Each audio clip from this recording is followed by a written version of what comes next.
I've got another small 7 by 10 inch transparent watercolor to share with you today.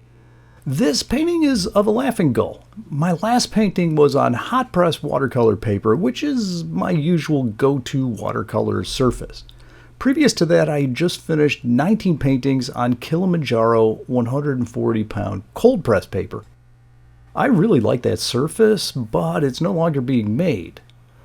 I had a block of Arches 140-pound cold press paper, which is significantly rougher than the Kilimanjaro paper. But I thought I'd give it a try and see how I liked it. After transferring my sketch to the paper, I frisketed it off the foreground so I could lay in a background wash. Wanting a smooth gradient, I pre-wet my paper for a wet-on-wet wash. I pre-mixed a few colors for my gradient, starting with a mix of cerulean blue and dioxazine violet, some quinacridone magenta, and a mix of Winsor orange and lemon yellow. I also had a dark mix of dioxazine violet, ultramarine blue, desaturated with a little Indian red. After tilting my paper on a block of wood, I started washing in my blue-purple mix, switching to magenta, and finally the yellow-orange. I allowed those to mix on the page and began streaking in some blurry waves with my pre-mixed colors and a number 2 round brush. It's easy to get a smooth gradient and soft results on this rough watercolor paper. Once the basics were in, I hit it with the hairdryer to lock it in. I wanted to have a band of focus with the bird, ripples, bubbles, and rocks, and have the rest of the page kind of fade off. Now that I'm painting on dry paper, my brushwork should have sharp edges. I continued using my number 2 round brush to streak in a bunch of horizontal lines to that middle band of focus. I used a variety of my pre-mixed colors, and then I hit that with the hairdryer.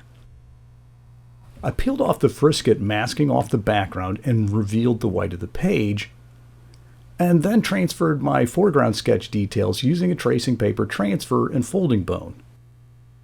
At this point, it was really clear just how bumpy that Arches cold press paper was. Transfers are easier on smooth hot press papers, or at least cold press with less texture. Once my landmarks were in, my first goal was to cover up as much of the white of the page as possible. First, I used a number 6 round brush to put in a warm wash of yellow, raking in from the right. Afterwards, I put in a base layer on my bird's feet with cadmium red, desaturated with a touch of my dark mix. A really light wash of my dark premix was used for the shadow side of my bird. I mixed up a super dark gray with Indian red mixed with ultramarine blue, dioxazine violet, and a touch of phthalo green, and then used that as the base color on the tail, the head, and the wings. At this point, I started glazing in more layers to build my textures and colors. Some additional yellow oranges went into the sunlit side of the gull. A darker pass of reds went in with some additional cadmium red. I finished putting in the gray on the wings that I missed earlier, and then added in some more shadow on the gull's breast. As I was putting in these early glazing layers of paint on the bird, I became convinced that this bumpy cold press paper was going to be seriously fighting detail. In addition, the sizing on the paper seemed to also be different than what I was used to. The bottom line was that I was going to have to seriously modify some of my usual hot press watercolor techniques to get this to work. I needed to accept a looser application of paint and rely more on suggestions of detail rather than rendering it all. Basically, that isn't my strength, but this would be a good learning exercise.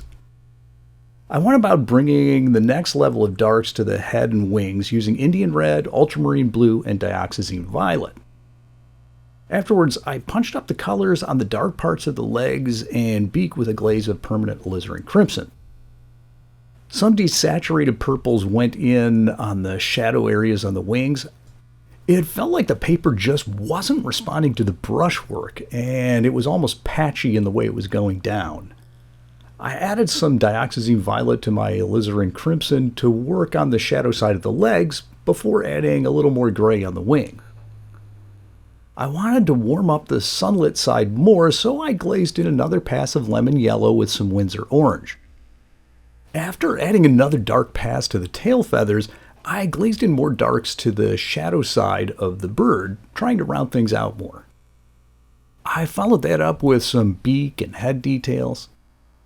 From here out, I was hopping around and painting a lot, just trying to build some depth and bring my colors up to correct values, getting progressively darker as I go. On top of the frustrations with the different paper, it was crazy humid, so things just weren't drying off. I'd hit things with the hairdryer periodically to prevent smudging. Most of the bird was painted with a number 2 round brush. Normally at this point on hot press paper, I'd be doing many glazes to build lots of overlapping layers, which suggests some feather detail. With the rougher cold press paper, I needed to apply fewer passes and rely on some crisp dark brush work late in the painting to suggest my details. If I tried to use too many layers here, it's just going to end up a splotchy mess. You're kind of forced to work with what the paper will allow. Later in the painting, I did pull out the 10-aught brush to start putting in some of those dark, fine lines to crisp up my edges. The eye, beak, and feet got a lot of attention. Later, I shifted to adding in some details on the foreground rocks and the bubble. Even with a 10-aught brush, it's hard to get super precise on the bumpy cold press paper. Adding in some of those sharp lines helped give some more definition to the bird's wing. I switched back to the number 2 round brush to push the wing's overall color darker. At times I used some purples to add in some color variation and interest. Eventually I went back to working on the bubble and the rocks with the 10-aught brush. I switched between the 2 brushes quite a bit later in the painting, trying to find a balance between adding detail and bringing the overall values dark enough on the wing. As those values got deeper, I felt the need to push the orange-yellows of the sunlit areas to a more intense saturation in order to get some balance. I repeated that process a few times as things were progressing. After hitting that area again with the hairdryer, I pulled out the 10-aught brush to add some dark details to the white feathers moving over the wing, and then picked away at the shadows and feather edges for a while. From here out, I was using a lot less water when mixing and mostly adding detail with darks and often saturated colors to put in details. Things tend to take on more shape as you do this. I found the need for yet another glaze of yellow-orange to the back to try to show a little more of that late afternoon glow on the sunlit side of the gull. I definitely could have been bolder in my initial applications of paint.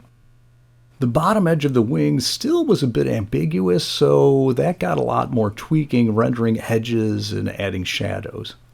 The belly and the breast also got some last-minute edge sharpening and suggestions of overlapping feathers before it looked right. The heads always need a lot of fine detail work because that's where your eye naturally goes.